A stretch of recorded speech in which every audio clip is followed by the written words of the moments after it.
Good evening, gentlemen. It is exactly 8 p.m. on our studio clock, and it's news hour on your TV, Spectrum Television. Top on our news stories tonight, April 30, 2024. A few hours to the 138th celebration of the International Labour Day, orders in the silk screens facilities are shaken up, although the crisis has had a great toll on their activities. Also in this newscast, some workers have confided in our news team how they are gearing up towards the celebrations of the Labour Day. We shall also be painting the portrait of a young entrepreneur who has taken his passion for pastries and turned it into a business venture. The stories in full and much more will be yours right ahead. Good evening, ladies. Good evening, gentlemen. Once again, you're welcome to the 8 p.m. Bilingual Primetime Newscast on your TV, Spectrum Television. We'll dive right into the full stories on the menu of this edition of the newscast on Spectrum Television. And it is in the French language, and it is with Leila Renganzou. Bonsoir. Bonsoir à vous Christelle Assec, mesdames, bonsoir, monsieur, bonsoir et merci d'être avec nous. Il est 20h sur les antennes de Spectrum Télévision, c'est le journal. Fête du travail, on vous le disait en titre, l'heure est au dernier préparatif dans les imprimeries. T-shirts, casquettes et autres gadgets connaissent les dernières retouches avant d'être livrés aux clients. Des clients qui attendent de pied ferme, ça c'est vous qui le dites, Oriane Danquin.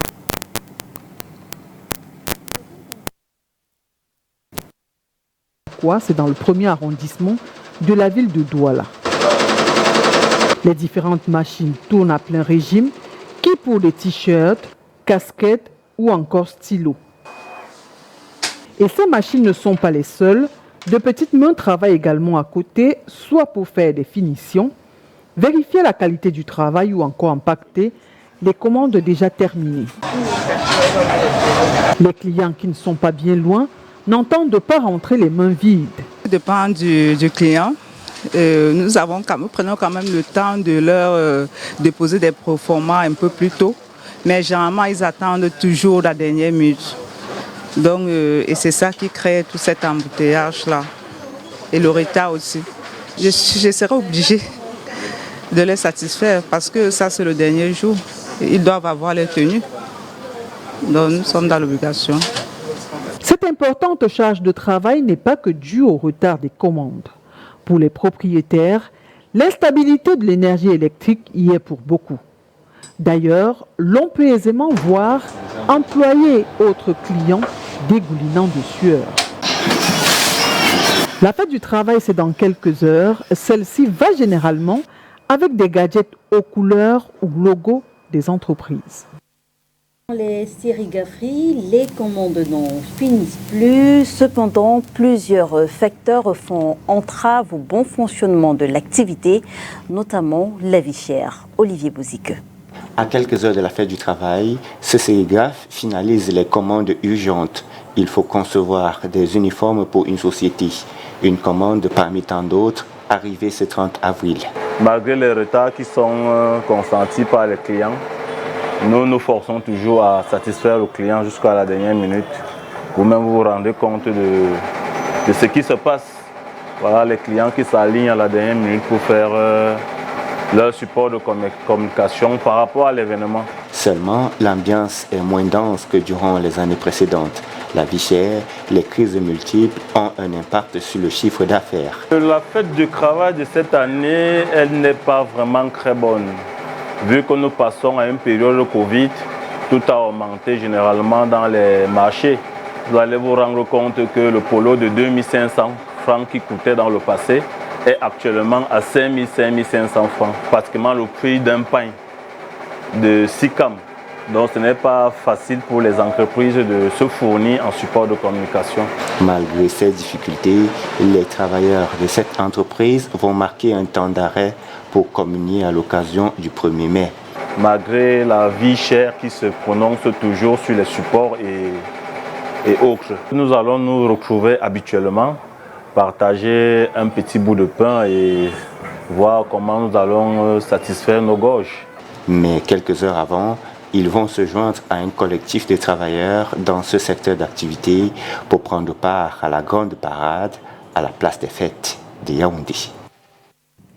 Et comment les travailleurs se préparent-ils pour commémorer le 1er mai 2024 ? Notre reporter a tendu son micro à quelques citoyens de la ville de Yaoundé. Je vous propose de les écouter.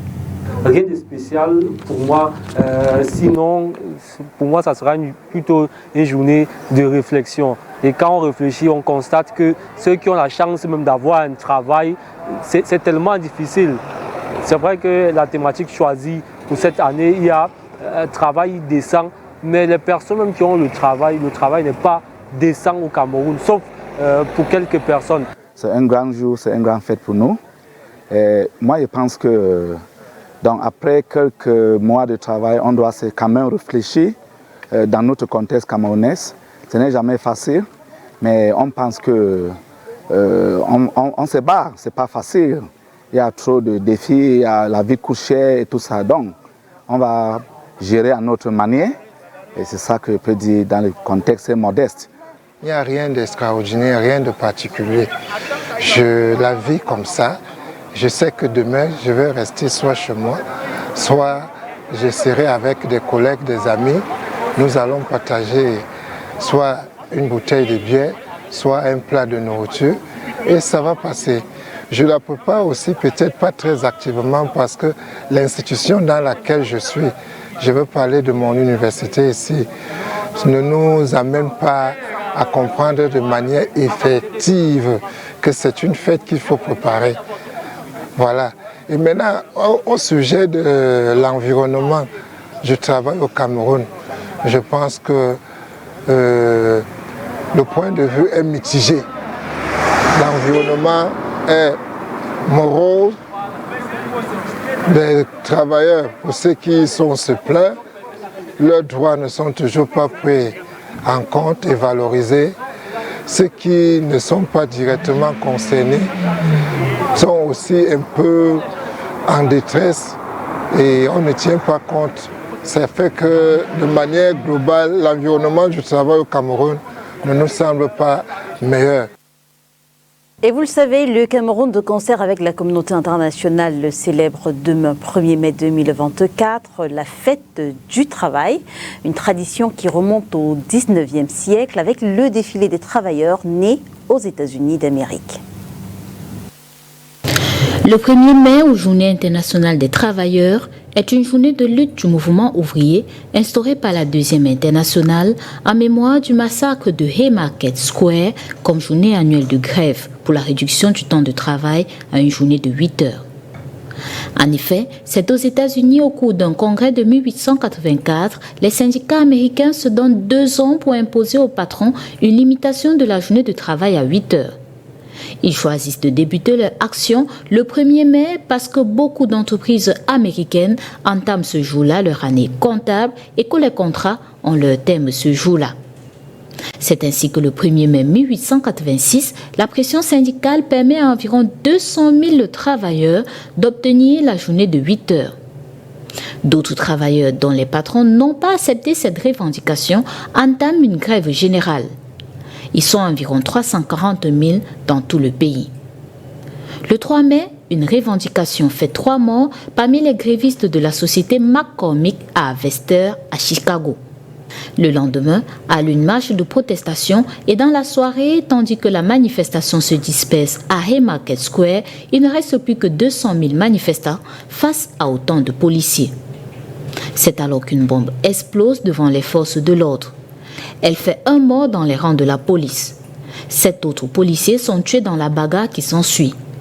À la suite de cet attentat, 7 syndicalistes anarchistes sont condamnés à mort, 4 seront pendus le vendredi 11 novembre 1887 et le dernier se suicide dans sa cellule. La fête du 1er mai devint alors une journée de célébration des combats des travailleurs et des travailleuses. Elle est célébrée dans de nombreux pays du monde et est souvent un jour férié. And still in line with the celebrations of the Labor Day, our reporter paints a picture of a young entrepreneur who has taken his passion for pastries baking into a business. Let's take a listen. Just like the old adage, Every job is valid as long as it puts food on one's table. For Ulrich Fotso, this young and dynamic baker and pastry chef, his love and passion for this art, added to his creative mind, motivated him to transform this gift into a source of livelihood, with his mother's kitchen serving as his baking and pastry hub for the meantime. I started doing pastry or cooking since I was young, and after my advanced level I had a choice either to continue as a normal person to go to the university or do what I like, do passion, and I followed my passion. That's how it started, with the support of my parents. Actually, my mom, who even she looked for a school for a school formation, and she accompanied me there for the first day to have information. That is how I really started doing pastry. The support of his parents, who encouraged him to follow his passion and dream, Ulrich got enrolled into a professional baking and pastry academy in the economic capital to sharpen his skills in the domain. Here, he obtained a certificate in baking and pastry. In 2018, after my advanced level, I had 6 months of intensive training, and actually I even continued it. I extended it to 1 year. After it, I had the plan to go to France and continue formation, but actually unfortunately I didn't get the visa. So I had a job opportunity in one of the best reference pastry establishment here in Douala, where I did 1 year. After I stopped, I went up on this personal venture. From a tender age, watching his parents grow in their business venture, this young entrepreneur took a bold step to start up his own business. I always told myself that I'm going to do business. So when I had the opportunity to start this pastry, I said that this pastry that I love, I just said that I would just continue it. I would do it my business. Born in a family of business magnates, Ulrich aims to set up his own bakery and pastry shop and free his mother's kitchen. Here, he will exhibit his art as he also offers a wide variety of delicacies like cakes for different events, cookies, pastries, desserts, and other delicacies. He aspires to enroll into an international professional pastry institution overseas, where he will learn more advanced skills and designs to apply into his business, and why not, train other young aspiring pastry chefs and bakers who, like him, have the passion and love for the art. And away from the International Labour Day activities, the Cameroon Association of English-speaking journalists, Douala chapter Kamasej, carried out a cleanup and sensitization campaign this Saturday, April 28, at the Sandaga Market alongside the Douala Urban Council. Details in the following report. As the world grapples with the escalating environmental crisis, the Association of English-speaking journalists Douala chapter have taken it upon themselves to shed light on the pressing issues facing our planet. These journalists, driven by a sense of responsibility and a desire to catalyze change, have embarked on a cleaning and sensitization mission at Marché Sanaga in the Douala 1 municipality. Continuing around Douala, and particularly we're in Marché Sanaga, where we've been cleaning the gutters, sensitizing the people on throwing their waste, how to manage their waste. If you look around us, the bike riders just park anywhere. Like the people trekking, you don't even have where to walk. And so we are trying to tell them to move away. They have places that they can park to carry their passengers home. And so if they do that, the circulation is going to be better. Everywhere is going to be clean, because our environment is a serious problem, particularly in Douala. The gutters are blocked because of dirty. Undeterred by the scale of the task, these pressmen rolled up their sleeves and got to work. They meticulously collected and disposed of the accumulated trash, ensuring that the market was left in a much more presentable and hygienic state. We together with our team of this year Press Freedom Day has to do with journalism in the face of environmental crisis, and we are living in a very unhygienic conditions in Douala. And I think that as journalists who are first of all the mouth of the people, we have to grow them not just with information but also teach them how to stay clean and keep the environmentals free from diseases and all whatnot. This practical experience not only deepened their understanding of environmental challenges, but also equipped them with a unique perspective to convey the urgency of environmental conservation in their reporting. It's easier said than done. So me being on the field today, I think it's somehow maybe a fulfilled mission for me first as a journalist, because it goes in line with what I'm doing. And then secondly, the fact that we, as journalists, we hardly maybe report stories that concerns the environment. I think it's another opportunity for me to discover beyond the theoretical aspect of it. I think it's another forum for me to discover what is behind all what I've been doing so far. This has been done with the aid of the Mayor of the Douala Urban Council. C'est une action salutaire qui est hautement appréciée par le maire de la ville de Douala, qui a hautement instruit à ce que nous encadrions cette opération. Parce que c'est des actions civiques et citoyennes comme ça que la ville en a besoin pour accompagner ce vaste programme de la propriété générale de la ville de Douala. C'est un programme inclusif qui appelle la participation de tout le monde. The Association of English-Speaking Journalists in Douala is committed to sustaining this momentum and expanding their efforts to other areas in the city. This cleanup exercise has also been an opportunity to launch activities of the World Press Freedom Day, commemorated every May 3. À Yaoundé, un mémorandum d'entente a été signé ce jour entre le Conseil national de la communication du Cameroun et deux associations de cyberjournalistes et blogueurs. Objectif, réduire la désinformation sur les médias sociaux notamment. Reportage. En janvier 2023, les statistiques sur l'ancrage des réseaux sociaux au Cameroun montrent que plus de 12 millions de personnes sont connectées à Internet, avec près de 3 millions d'entre elles ayant accès aux médias sociaux, ce qui représente 13,8% de la population camerounaise. Particularité de ces nouveaux médias, les informations publiées ne sont pas toujours faites par des journalistes. Nous avons environ 50% des Camerounais qui ont des smartphones. Et si ces Camerounais ont des smartphones, ça veut dire qu'ils peuvent publier ce qu'ils veulent. Mais en publiant ce qu'ils veulent, ils ne savent pas la conséquence. Et c'est ces cyberjournalistes et des blogueurs qui peuvent rectifier beaucoup de tirs en ligne. D'ailleurs, au Cameroun, le secteur n'est pas encore réglementé. Le gros problème qu'on a en ce moment concernant les contenus en ligne, c'est qu'il n'y a pas de législation.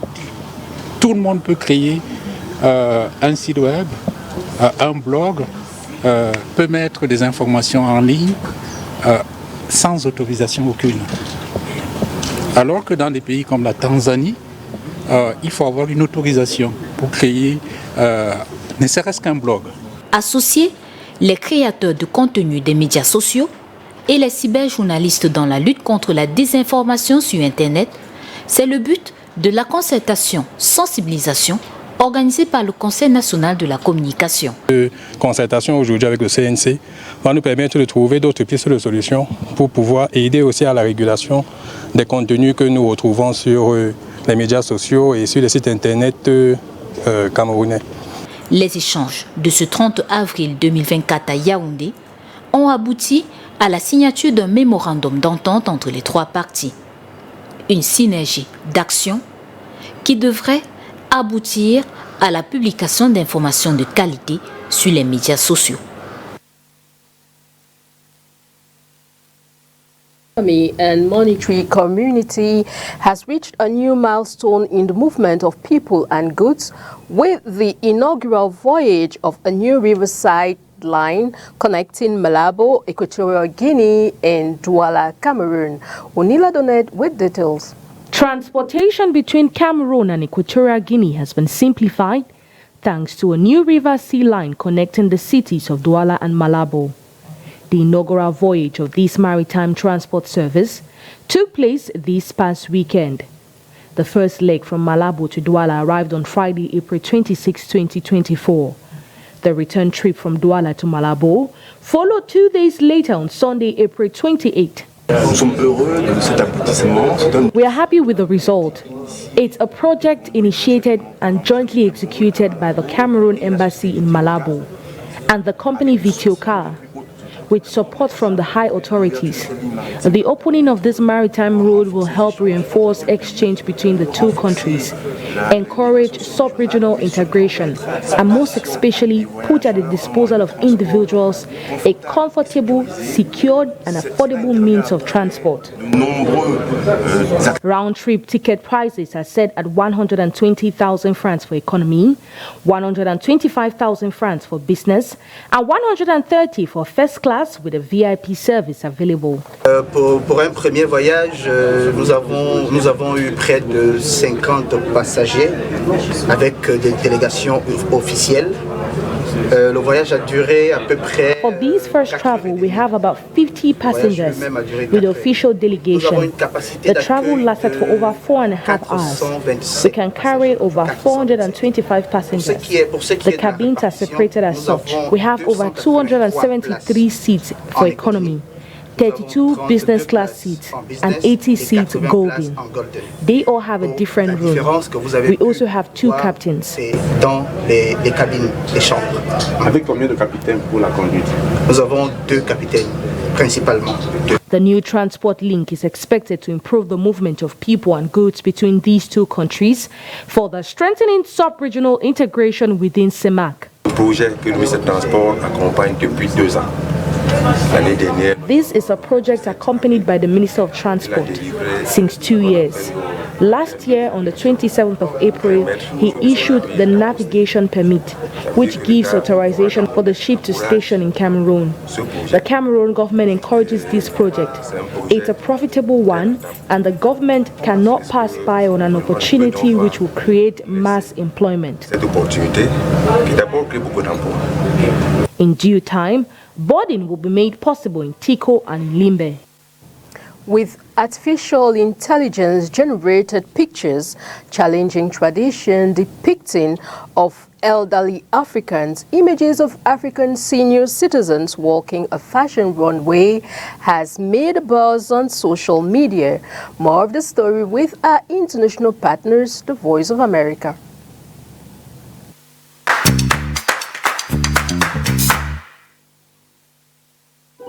Malik Afegbua's images showing African senior citizens walking the runway in fashionable clothing went viral on social media. The Nigerian-based filmmaker and visual artist used artificial intelligence to help create fashion show for the elders, using machine learning to present African senior citizens in ways rarely seen.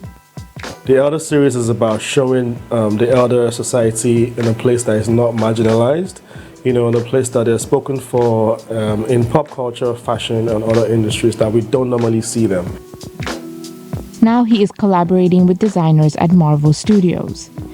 Ruth E. Carter, the Oscar-winning costume designer for the movie Black Panther, was one of the many people who reached out to Afegbua about his work. We have worked on something already where we created the art direction of some sort and the costume for the main actor, which is for Blade.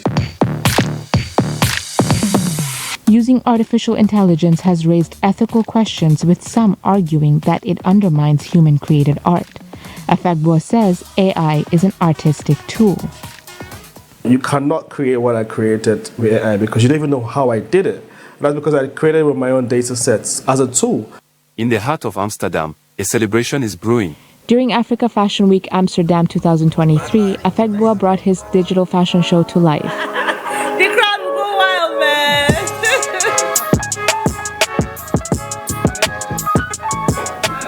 Afegbua plans to bring his fashion show for the elders to a runway in Nigeria in early 2024.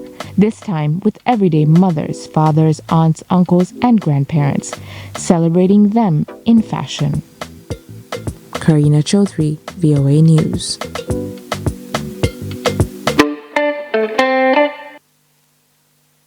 Round-up de l'actualité africaine à présent. Première escale, le Kenya, où le chef de l'État a réuni son gouvernement afin de trouver des stratégies pour venir à bout des inondations meurtrières et des pluies. Nous irons ensuite au Mali et au Nigeria.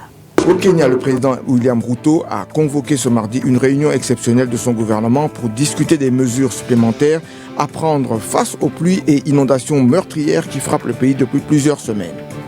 L'armée malienne affirme avoir tué un haut responsable du groupe djihadiste État islamique au Sahel, Abu Ouzeifa, ont indiqué lundi l'état-major et la télévision publique malienne. Au Niger, le directeur de l'enquêteur, plus important quotidien privé du pays, a été écroué. Idrissa Soumana Maïga a été placé lundi après-midi sous mandat de dépôt à la prison de Niamey pour atteinte à la défense nationale, a déclaré son avocat. Le gouvernement britannique a indiqué ce mardi espérer expulser vers le Rwanda d'ici la fin de l'année un groupe déjà identifié de 5700 demandeurs d'asile après l'adoption de sa loi controversée censée décourager les traversées illégales de la Manche. Rideau sur le 20h. Mesdames et messieurs, merci de nous avoir suivis. On se retrouve dès demain 20h sur les antennes de Spectrum Télévision. Si, bien sûr, Dieu le veut. Bonsoir. Bonsoir à vous, Christelle Asek. Good night to you, Leila Rengonzu. Good night, televiewers. Thanks for watching. See you again tomorrow with more news and fresh news on your TV Spectrum Television. Good night.